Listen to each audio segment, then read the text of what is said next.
Yes, hello everyone, welcome back. So before going to break, we were discussing about the counter proposal. ठीक है? तो counter proposal में क्या है that in case of counter proposal, the original proposal comes to an end. कि जो original proposal था वो end हो जाता है. ठीक है? अब जैसे मान लो एक और एग्जांपल देता हूँ. A ने B को एक ऑफर दिया, एक प्रपोजल दिया. ठीक है? कि क्या आप मेरा घर बनाएंगे? Will you build my house for 50,000 rupees? ठीक है, कुछ काम करवाना होगा. उसने बोला कि क्या आप मेरा घर बनाएंगे 50,000 रुपए में? तो A is the offerer, promiser,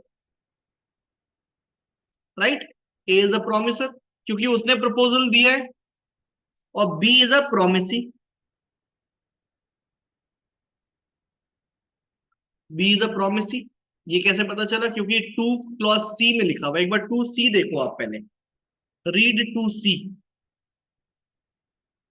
देखो, यह लिखा है the person making the proposal is called the promisor. ठीक है? कि जो प्रपोजल दे रहा है वो प्रोमिसर होता है. And the person accepting the proposal is called the promisee. ठीक है? राइट. तो जो एक्सेप्ट करता है वो प्रोमिसी है, जो प्रपोजल देता है वो प्रोमिसर है. ठीक है? अब देखो आगे. यहां पर फर्स्ट केस में A is the promisor, B is the promisee. B कहता है now. Now B says okay, I accept.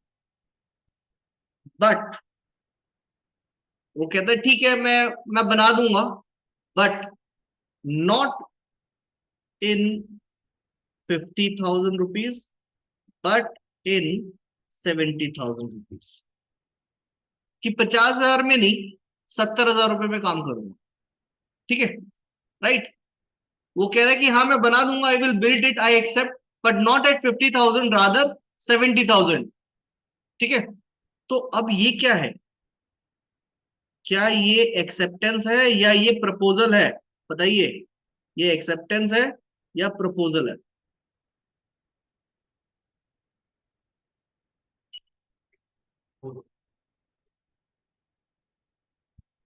Everyone please tell me. Umed correct, Priya correct, this is Ishani I believe. Himanshu correct, Ishani correct. So it is a proposal, right? It is a proposal. क्यों? क्योंकि अब वो कह रहा है कि भाई देख, मैं तो 70 में बनाऊंगा, तूने बनवाना है तो बता. राइट. कि 50 में नहीं, 70 में काम करूंगा. आपको एक्सेप्ट है तो बताओ. तो यहां पर अब क्या हुआ? पोजीशन इंटरचेंज हो गई. Now B becomes what? Now B becomes promisor. अब बी बन गया प्रोमिसर और ए बन गया प्रोमिसी. अब ए उसको एक्सेप्ट करेगा या डिक्लाइन करेगा. तो एक तरह से ये क्या है? ये एक फ्रेश प्रपोजल है. ये एक फ्रेश प्रपोजल है, और इसी को कहते हैं हम काउंटर प्रपोजल. ठीक है? आशिफ आप लिख रहे हो? लिखते चलो. What ever I am writing, saying you must write everything instead of listening and understanding only. ठीक है? You must write everything. तो यहां पर क्या हुआ कि उसने बोला कि क्या आप मेरा घर बनाओगे 50,000 रुपए में? उसने बोला, दूसरे ने बोला हाँ ठीक है बना देंगे, बट 50 में नहीं, हम 70 में बनाएंगे. तो अब ये क्या हो गया? ये प्रपोजल हो गया. अब जब प्रपोजल बन गया तो बी बन गया प्रोमिसर, ए बन गया प्रोमिसी. इंटरचेंज हो गया. अब ए के ऊपर है कि वो उसको एक्सेप्ट करे या डिक्लाइन करे.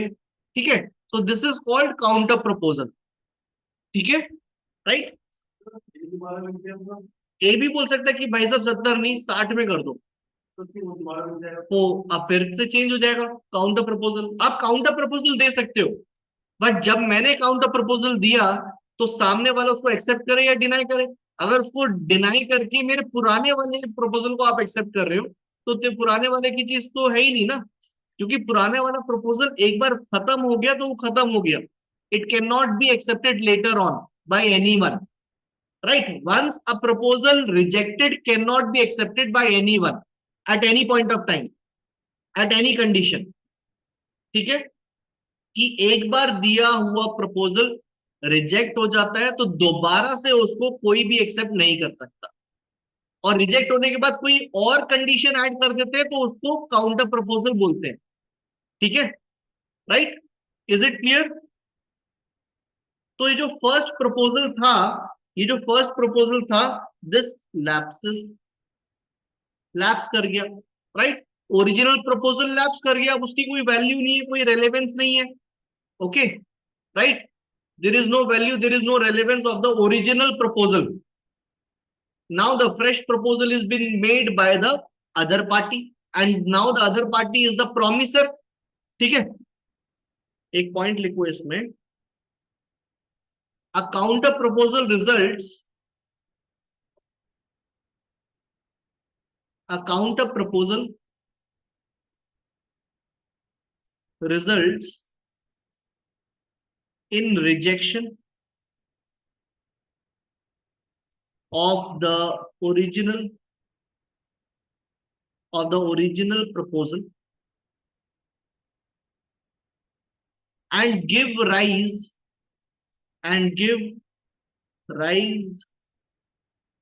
to a fresh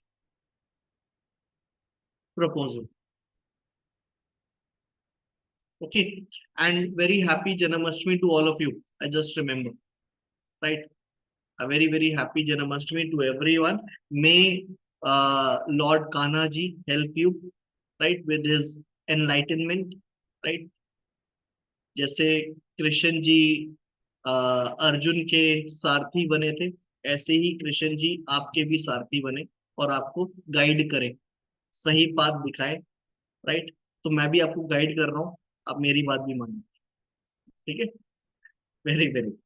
अब एक बार सेक्शन 7 निकालो. Take out section 7. Section 7 clause 1. कभी कभार बच्चे मानते नहीं मेरी बात. हाँ, जमीर, क्या करना चाहिए फिर उन बच्चों का? जमीर शांत है. अच्छा, इसका पढ़ो. देखो ये कह रहा है, बहुत ज्यादा इंपॉर्टेंट है सेक्शन 7. ठीक है, बहुत ज्यादा इंपॉर्टेंट है, इसको ध्यान से पढ़िएगा. ये कह रहा है acceptance must be absolute. Okay, so it says in order to convert a proposal into a promise, कि अगर प्रपोजल को प्रॉमिस में कन्वर्ट करना है तो कह रहा है द एक्सेप्टेंस मस्ट बी, कि अगर प्रपोजल को प्रॉमिस में कन्वर्ट करना है तो जो एक्सेप्टेंस है वो must be absolute and unqualified होनी चाहिए. ठीक है, राइट? सो व्हाट, ये पहली कंडीशन, मतलब एज इट इज एक्सेप्ट होना चाहिए. जैसे मैंने प्रपोजल दिया उसको वैसी की वैसी आप एक्सेप्ट करो. थोड़ा सा भी हेर फेर कर दिया तो फिर वो प्रपोजल खत्म हो जाएगा और आपकी तरफ से फिर प्रपोजल आ जाएगा. अभी बताता हूं मैं. देखो, यहां कह रहे हैं सेक्शन 7 क्लॉज 1 में, सेक्शन 7 क्लॉज 1 में, in order to convert, in order to convert a proposal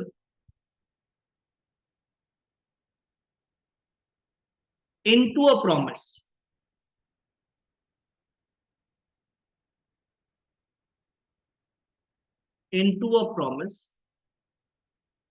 there are certain conditions which you should meet. Okay, first condition है, फर्स्ट कंडीशन, और बहुत इंपॉर्टेंट कंडीशन है ये. ओके, फर्स्ट कंडीशन दैट जो acceptance है, the acceptance must be absolute and unqualified. Absolute and unqualified.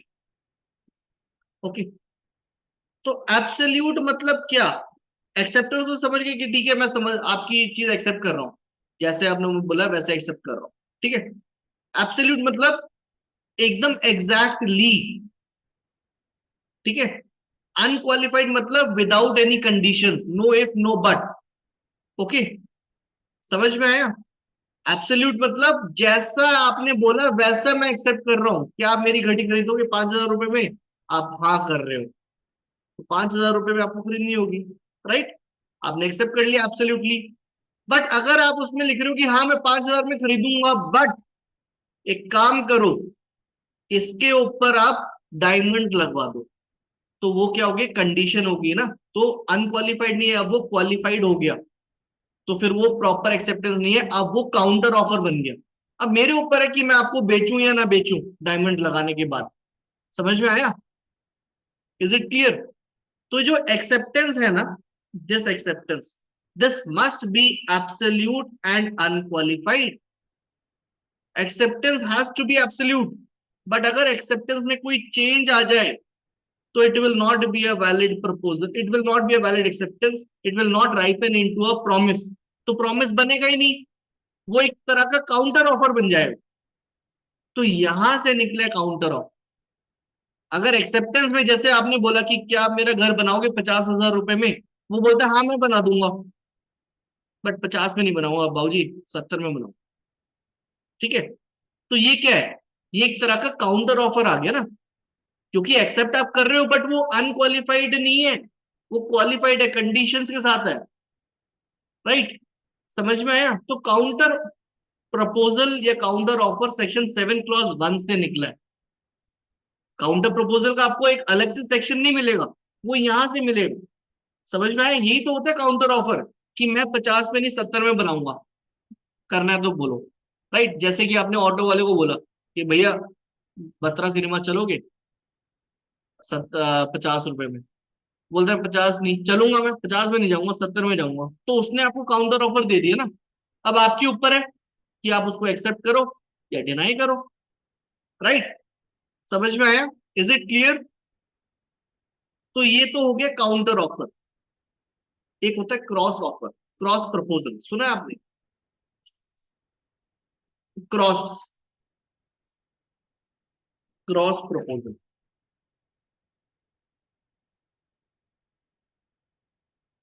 या offer, क्या होता है? क्रॉस प्रपोजल या क्रॉस ऑफर, बता दूं? शाहरुख, आपका तो कॉन्ट्रैक्ट का काम है ना? आपको तो मालूम होगा,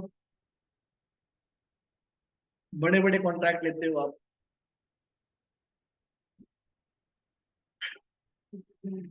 आपका भी तो कॉन्ट्रैक्ट का काम है। हाँ, तो वही कॉन्ट्रैक्ट ही है। चिराग शर्मा जाते हैं। अच्छा, देखो यहां पर है क्या? सपोज, सपोज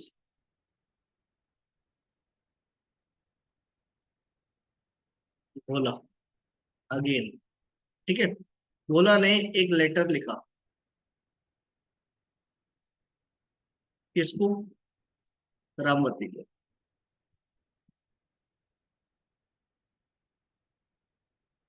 भोला लिखता है कि क्या आप मेरी गाड़ी खरीदोगी, right? Will you buy my car for 5 lakh rupees, ठीक है, कि क्या आप मेरी गाड़ी खरीदोगी 5 लाख रुपए में। ये इसने लेटर लिखा फर्स्ट को, ये पहुंचा रामवती के पास कब? 6 को, सपोज 6 को पहुंचा, 1 जनवरी को लिखा, 6 जनवरी को पहुंच गया, रिसीव्ड हो गया, राइट? अब रामवती को भी ना अपनी गाड़ी, एक रामवती को भी गाड़ी खरीदनी थी। तो रामवती ने देखा मेरा पड़ोसी भोला है, ठीक है, उसने 2 जनवरी को लेटर लिखा, ठीक है, 2 जनवरी को लेटर लिखा, किसको? भोला को। क्या लिखा? Will you sell your car for 5 lakh rupees, ठीक है। राइट। रामवती रामवती को पता नहीं है अभी कि उसने ऑफर दे रखा है। Ramwati does not have any clue about the proposal. Ramwati अपने मन से कहती है कि क्या भाई आप अपनी गाड़ी मुझे 5 लाख रुपए में बेचोगे। 2 जनवरी को इसने डिलीवर वो करवाया पोस्ट, और ये पहुंचा यहाँ पे 4 जनवरी को। ठीक है, राइट। तो ये कहीं यहाँ कहीं पर बीच में इंटरचेंज हुए होंगे, राइट। ठीक है, तो क्या अब रामवती बोल सकती है कि हमारे बीच में कॉन्ट्रैक्ट है? क्या ये बोल सकते हैं कि हमारे बीच में कॉन्ट्रैक्ट है? पार्टी सेम है, टर्म्स एंड कंडीशन सेम है, everything is same, but is there a concluded contract? Is there a concluded contract? बताओ। उम्मीद ओके। मिस्टर शाहरुख, बता दो। जमीर, अशिफा, चिराग, है क्या? Himanshu, Deepanshi, Gulfisha, Ishani, Sharad, Priya. Umed has already answered, Chirag has answered, mister Zameer, बता दो।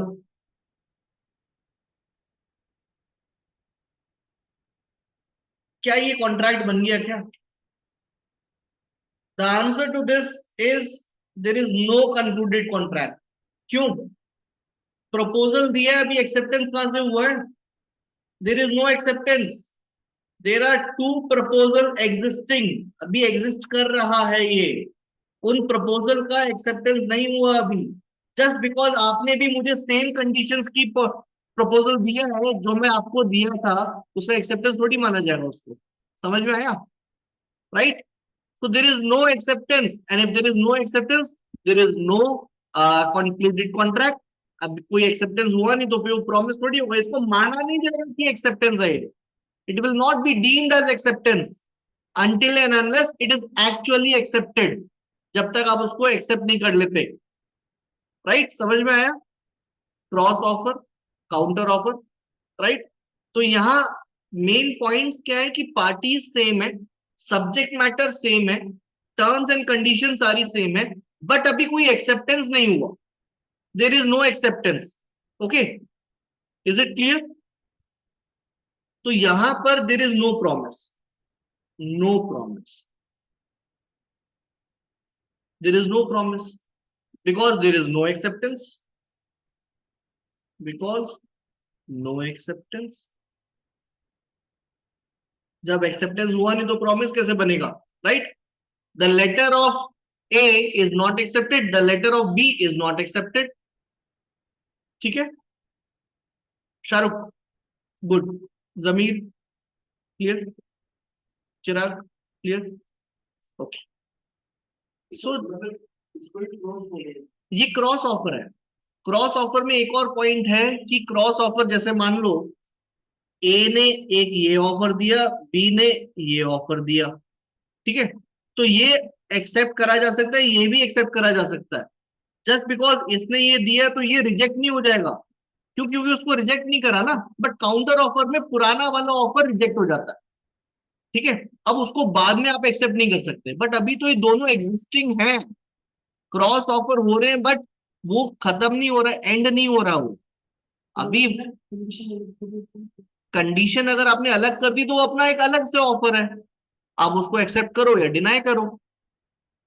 कंडीशन सेम है तो वो क्रॉस ऑफर है, और क्रॉस ऑफर है तो उसको एक्सेप्टेंस नहीं माना जाएगा जब तक आप एक्चुअली एक्सेप्ट नहीं करोगे। समझ में आया? हाँ, फिजिकली मतलब कैसे? आमने, जैसे मान लो कि मैं आपको बोल रहा हूँ कि क्या मेरा ये पेन खरीदोगे 10 रुपए में, आप भी बोल रहे हो कि सर आप अपना पेन बेचोगे 10 रुपए में, तो ये तो ऑफर ही तो है। अभी एक्सेप्ट थोड़ी करा आपने मुझे मेरी ये पेन, मैंने भी एक्सेप्ट नहीं करा। Got it? एक पॉइंट लिखो इसमें, क्वेश्चन लिखना। Do cross proposals make an agreement?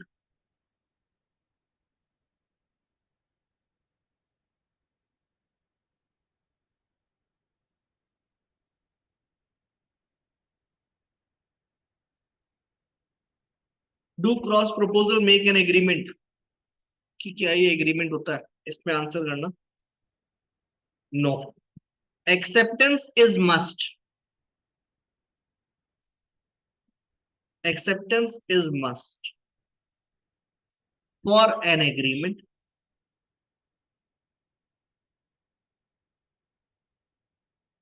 Proposal merely do not makes an agreement. Proposals merely do not make an agreement. An agreement until accepted.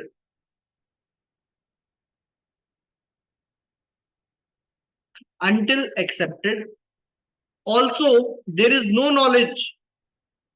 Also, there is no knowledge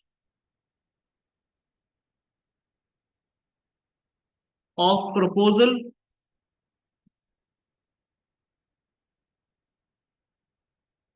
to one another.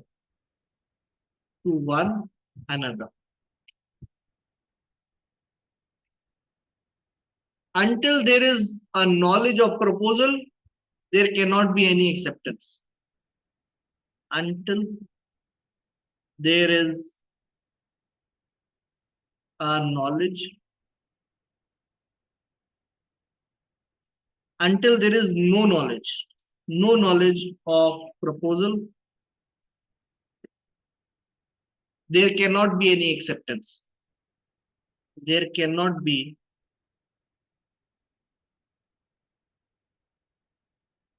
any acceptance. अब इसके ऊपर भी एक ना case law है, but उससे पहले एक और पॉइंट लिखो. Cross proposals do not exhaust. Cross proposal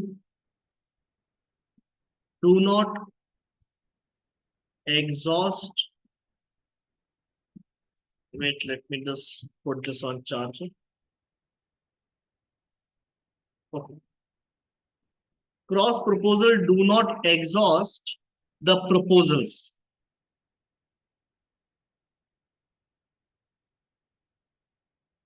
The proposals.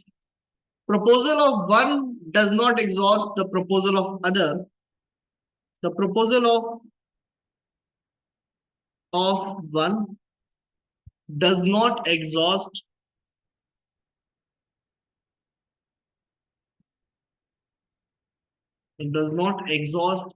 the proposal of other.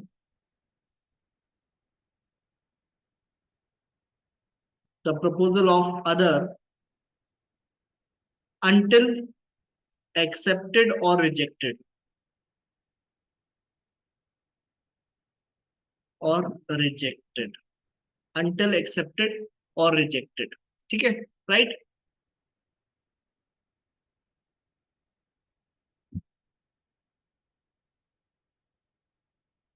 Is it clear? अब इसमें केस लॉ लिखो. आपको ना केस लॉ याद होने चाहिए. अब जैसे मैंने काउंटर ऑफर में बताया, कौन सा केस लॉ काउंटर ऑफर में बताया जमीर?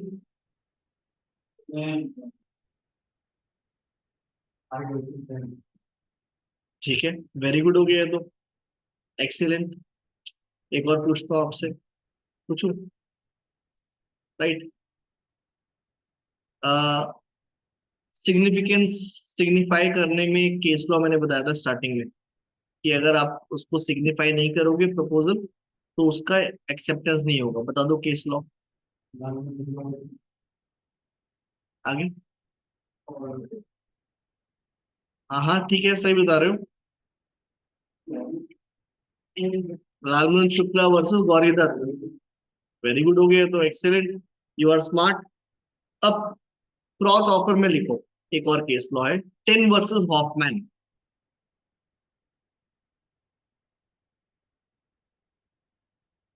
Ten versus Hoffman and company. ठीक है. अब देखो इसमें हुआ क्या.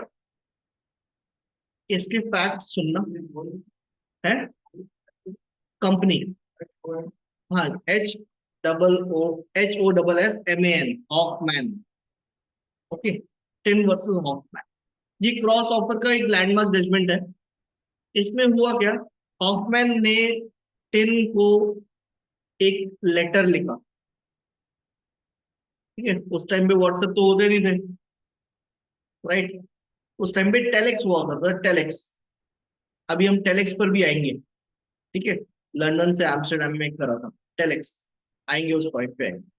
ठीक है, अब हॉफमैन ने टिम टिन को एक लेटर लिखा। उसमें लिखा कि मुझे 800 टन, 800 टन ऑफ आयरन चाहिए, right. I want to purchase 800 ton of iron at 69 rupees, not rupees, cents per ton. ठीक है, will you sell it?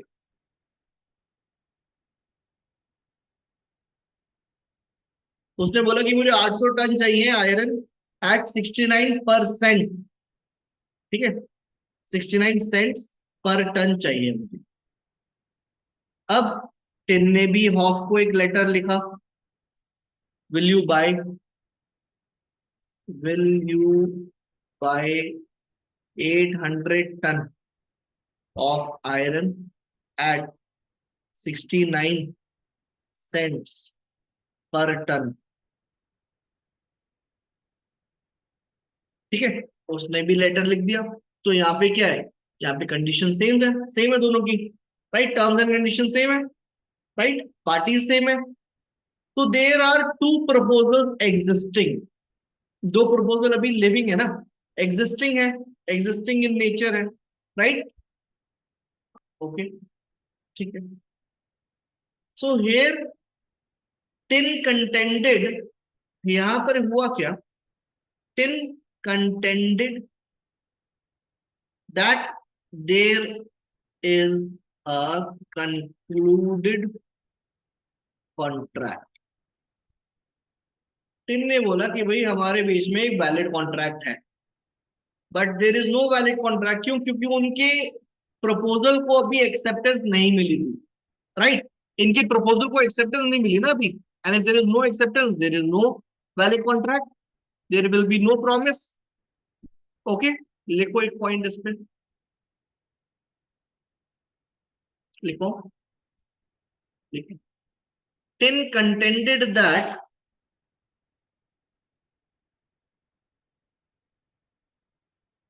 Tin contended that there was a valid contract. There was a valid contract for 800 tons of iron at 69 per ton, 69 cents per ton. It was held that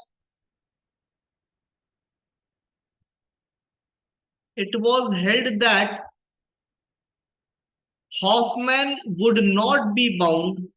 Hoffman would not be bound.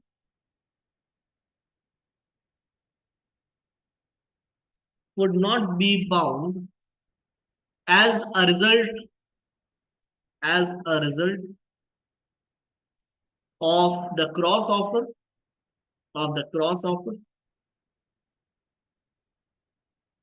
because each offer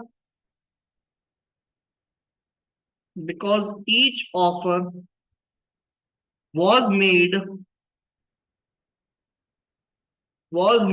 in ignorance of the other. Okay, in ignorance of the other. Clear है? तो ये कुछ basics चीजें अभी मैंने आपको बताई है, ठीक है mister Shahrukh? Clear? Zameer, Ashifa, Chirag, Deepanshi, Gulfisha, Himanshu, Ishani, Sharad, Priya, Umed, everyone please tell me. Deepanshi ठीक है, प्रिया ठीक है, Now, I consider that it is clear to everyone. Now, we will discuss that types of proposal. एक होता है स्पेसिफिक, एक होता है जेनरल. ठीक है.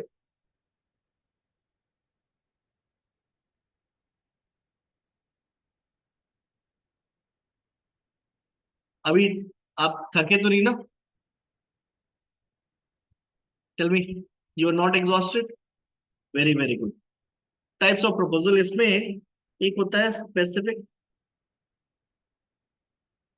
एक होता है जनरल. ठीक है, स्पेसिफिक एंड जनरल. अच्छा, इसकी तो बैटरी खत्म. गुड. तो स्पेसिफिक क्या होता है?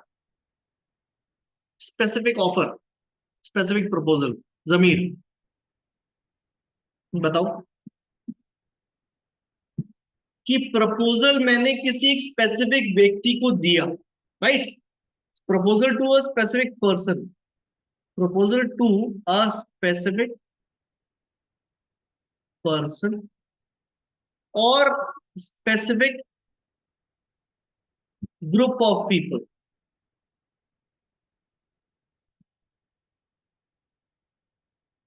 ठीक है. जैसे कि जैसे कि अब मैं एक प्रपोजल दे रहा हूं.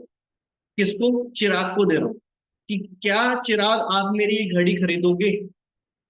ठीक है. तो that is a proposal to a specific person. ठीक है.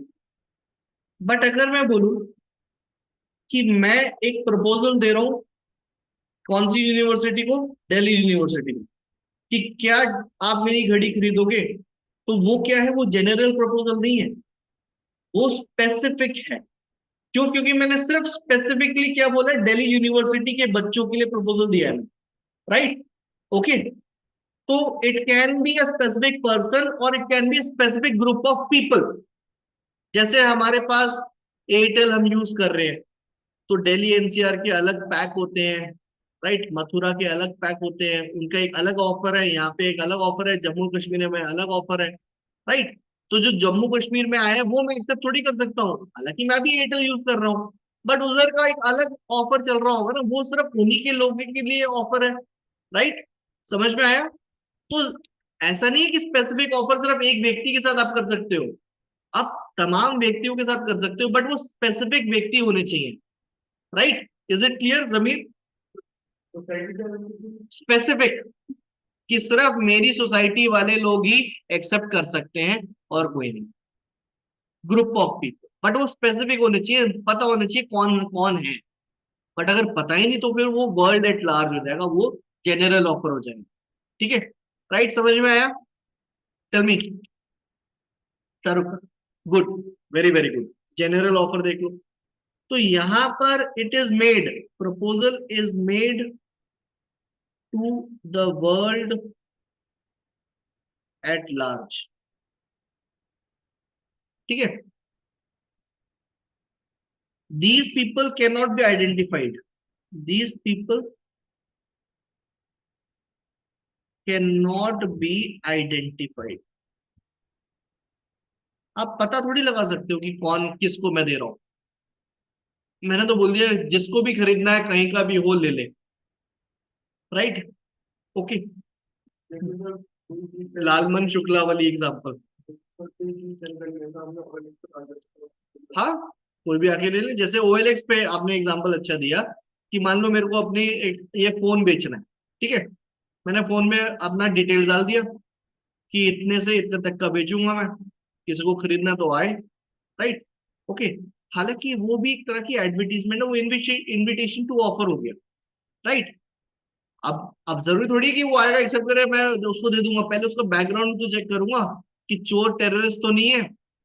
मेरे ऊपर है ना एक्सेप्ट करने का. ऐसे थोड़ी मैं किसी को भी अपनी गाड़ी बेच दूंगा या फिर फोन बेच दूंगा. कल को उसने मेरा फोन लेके और मिला दिया, रातों रात फोन कर रहा है किसी को, पुलिस तो मुझे पकड़ने आ जाएगी. ठीक है आशिमा, समझ में आ रहा है? जमीर. गुड. तो यहां पर एक एग्जांपल है क्या? Lalman Shukla. It is a general proposal which is made to the public at large. ठीक है. राइट. अब यहां पर प्रपोजल तो मैंने दे दिया, यहां पर भी प्रपोजल दे दिया। स्पेसिफिक प्रपोजल में क्या होता है कि आपको एक्सेप्ट करना पड़ता है, आपको सिग्निफाई करना पड़ेगा अपना एक्सेप्टेंस, है ना, ये हमने पहले पढ़ा था। सेक्शन 2B में हमने पढ़ा था कि that the person to whom it is made has to signify, acceptance signify करना पड़ेगा तब जाके वो प्रॉमिस बनेगा। बट सेक्शन, इसमें जनरल ऑफर में सिग्निफाई करना जरूरी, मतलब पॉसिबल नहीं है कि आप उसको एक्सेप्ट कर रहे हो, आप उसको आके बता रहे हो कि हाँ जी हमने एक्सेप्ट कर लिया, ढूंढ के लाएंगे। It is not possible. वहां पर एक्सेप्टेंस कैसे होगा? By performing the conditions. ये क्या लिखा हुआ है? ये लिखा है सेक्शन 8 में। सेक्शन 8 निकालो।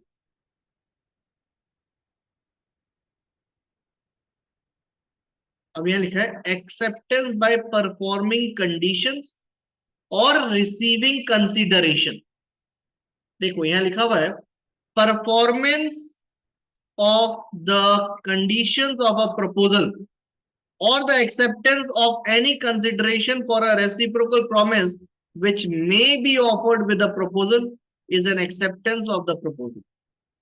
तो अभी फिलहाल आप रेसिप्रोकल के चक्कर में मत फंसना, उसको छोड़ दो, आगे बताएंगे रेसिप्रोकल प्रोमिसेस क्या होता है। ठीक है, ये अभी बस आप ये पढ़ो, मैं कलर चेंज कर देता हूँ। आप ये पढ़ो, performance of the conditions of the proposal is an acceptance of the proposal. ठीक है, अभी बस आप ये पढ़ो कि अगर आप कंडीशंस को परफॉर्म करते हो तो माना जाएगा कि आपने उसको एक्सेप्ट कर लिया है। ठीक है, it is an acceptance. Okay, so acceptance by performing conditions. तो यहां पर सेक्शन 8 कहता है acceptance by performing conditions. acceptance by performing condition. So this is related to general offer. It is related to general offer. ये general offer से related है। ठीक है, it is related to general offer. Okay, is it clear?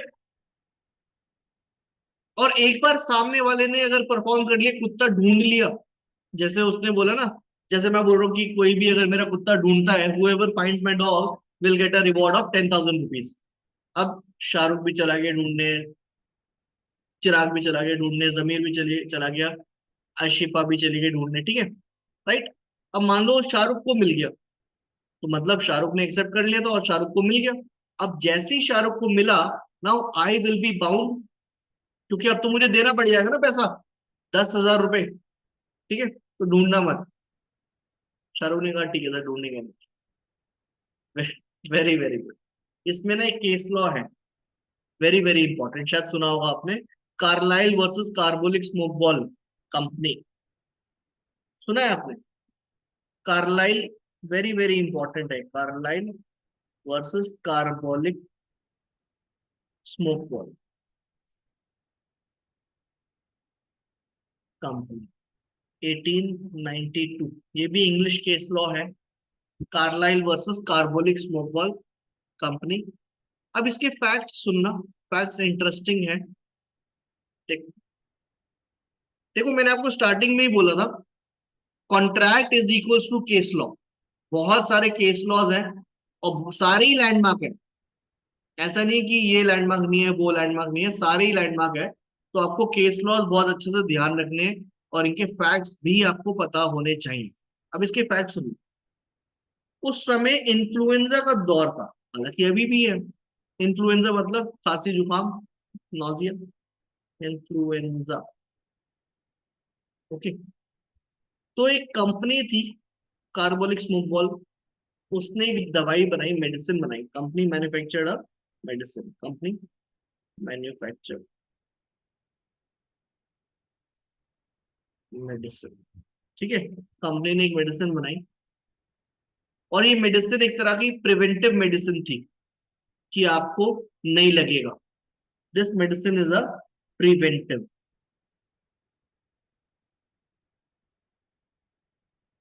जैसे, हालांकि ये सही example नहीं है जो मैं एग्जांपल देने जा रहा हूँ, कि जैसे हमने कोविड के वो लगाए, क्या नाम है, इंजेक्शन लगाया ना, कौन से लगाया आपने? कोवैक्सिन। देखो बच्चे को पता ही नहीं है कौन से लगाया है, याद ही नहीं है इसको। मम्मी मम्मी लेके गई थी आपको, पापा लेके गए थे, अकेले गए थे? कौन सी लगी थी बताओ? रशिया वाली लगी थी। नाम बताओ रशिया का, क्या था? जमीर। जमीर को भी याद नहीं है सर मेरी कौन सी लगी है। देखा, देखा न, लापरवाही का नतीजा। अब आपको दोबारा लग रही हो तो क्या बोलोगे, मुझे याद नहीं है मेरी कौन सी लगी है सर? कोवैक्सीन है। अच्छा, वेरी गुड। तो वो हमने लगाई कि हमें कोरोना नहीं होगा। ऐसी ये मेडिसिन थी कि अगर मेडिसिन खाओगे तो आपको जुकाम सर्दी वगैरह नहीं लगेगी, it is a preventive medicine. ठीक है, राइट।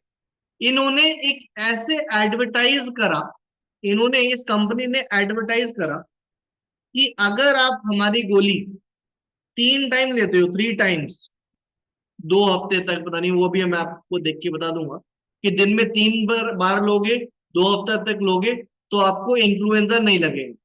ठीक है, राइट। और बाई चांस लगता है हमारी दवाई खाने के बाद, तो हम आपको 100 पाउंड रिवॉर्ड देंगे। ठीक है, राइट। कि अगर बाई चांस आपको हो गया हमारी दवाई खाने के बाद एज पर द प्रिस्क्रिप्शन, कि हमने आपको बोला कि 3 समय खाना है दिन में, 2 हफ्ते तक, और उसके बाद भी अगर आपको लग जाता है तो हम आपको 100 पाउंड देंगे। और हम अपनी एक क्रेडिबिलिटी दिखाने के लिए, बोनाफाइडी दिखाने के लिए, हम 1000 पाउंड बैंक में डिपॉजिट कर देते हैं। देखो जी ये रही रिसीट, हम बहुत अच्छे लोग हैं, बाई चांस हो जाता तो इसमें से आपको काट काट के दे देंगे। ठीक है, राइट। तो इन्होंने 1000 पाउंड बैंक में डिपॉजिट कर रखे हैं just to show their bona fide that yes our medicine is good. ठीक है, अगर आपको समय मिले ना तो आप इसका गूगल का एड, गूगल पे एड देखना इसका, कार्बोलिक स्मोक बॉल, आपको बहुत अच्छा इंटरेस्टिंग एड है, देखने में बड़ा अच्छा लगता है वो। ठीक है, मैंने डाउनलोड नहीं करा बट आप देख लेना, आपको इजीली मिल जाएगा, बहुत पुराना है, मिल जाएगा। पुराने टाइम के एडवर्टीजमेंट अच्छे हुआ करते थे, ग्राफिक्स, है ना। ओके, अब हुआ क्या, इन्होंने एक एडवर्टीजमेंट छोड़ दी कि हमारी ये दवाई है, बहुत अच्छी दवाई है, प्रिवेंटिव दवाई है, हमारी ये दवाई लेने से ऐसे ऐसे अगर दवाई लोगे तो आपको इन्फ्लुएंजा कैच नहीं होगा, और बाई चांस होता है तो 100 पाउंड हम देंगे। ठीक है। अब एक लेडी थी Miss Carlill, she took the medicine as per the prescription, took medicine as per the prescription। ठीक है, जैसे जैसे वो बोला था कि वैसे वैसे लेनी है, वैसे वैसे इसने ले ली, but she got the influenza, she catches the influenza, she got infected. ठीक है, राइट, उसको लग गया इन्फ्लुएंजा, तो now she demanded the reward. उसने बोला अब तो आपको जेल का पानी पीना पड़ेगा, है ना। Now she demanded reward of 100 rupees, 100 pound. अब कंपनी कहती है, company says that company denied her reward, company says that there was no acceptance, company says there was no acceptance by the lady. ठीक है, okay, company कहती है भाई कोई acceptance है ही नहीं, right, by the Carlill, Carlill की तरफ से हमारे पास कोई लेटर थोड़ी आया एक्सेप्टेंस का। तो ये फैक्ट, अब आप मुझे बताओ कि क्या कार्लाइल को 100 पाउंड मिलेंगे या नहीं मिलेंगे? क्यों मिलेंगे? Wait. I'm talking to Mr. Shahrukh. Yes, Shahrukh.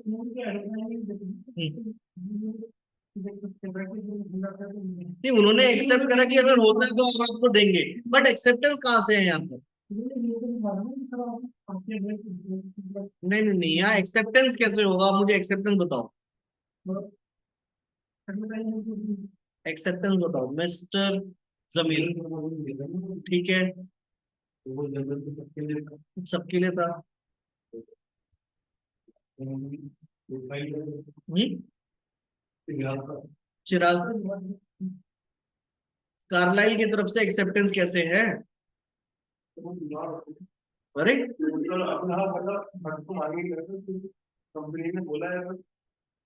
कोई बात नहीं, कोई बात नहीं, ज्यादा ज्यादा जोर नहीं देना। यस आशिफा, अब आप बता दो।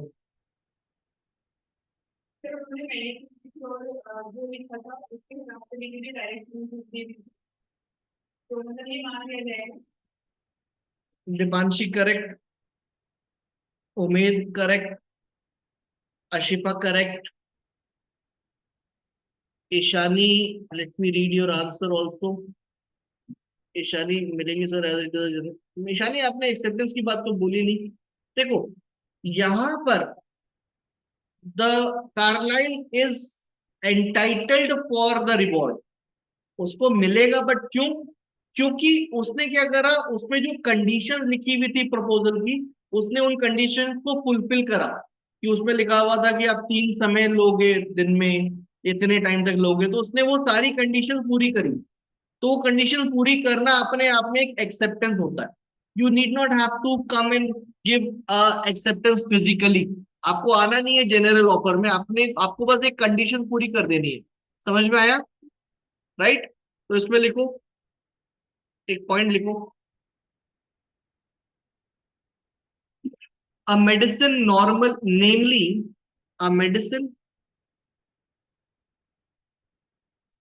namely carbolic smoke ball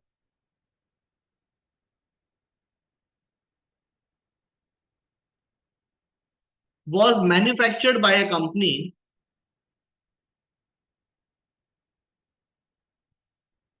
was manufactured by a company and in an advertisement and in an advertisement and in an advertisement the company claimed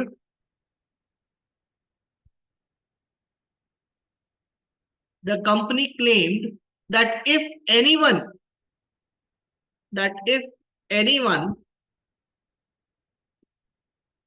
catches influenza,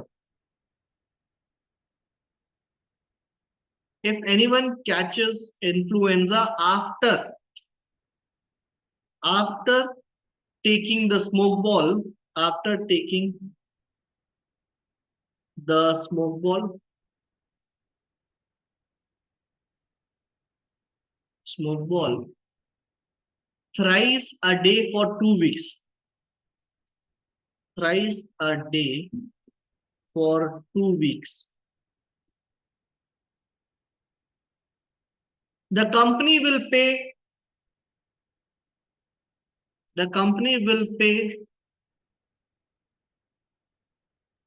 the company will pay £100 to that person.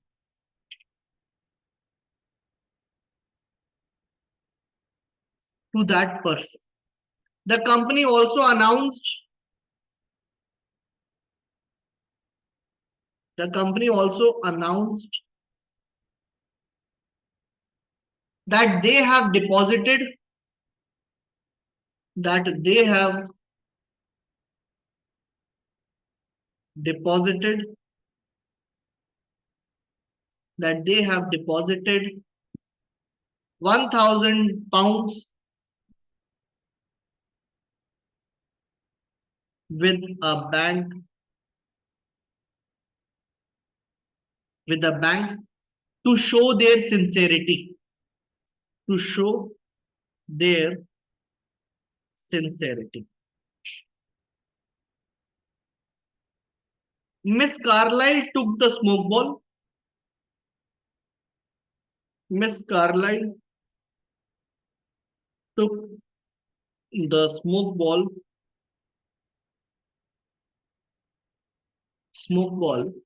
as per directions,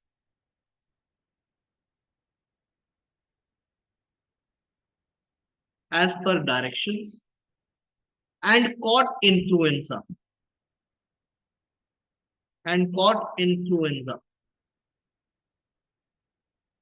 And caught influenza. It was held that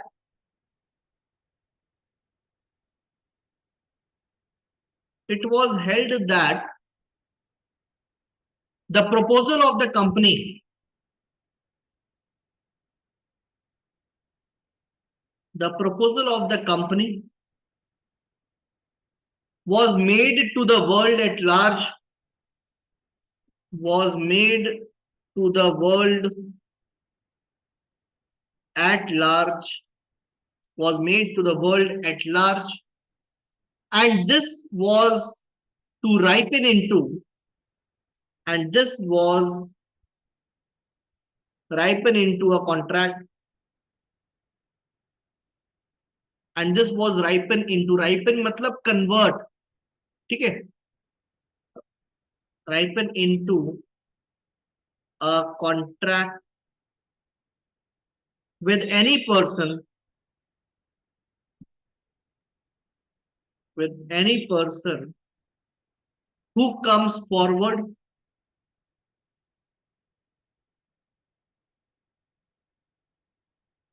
and performs the conditions.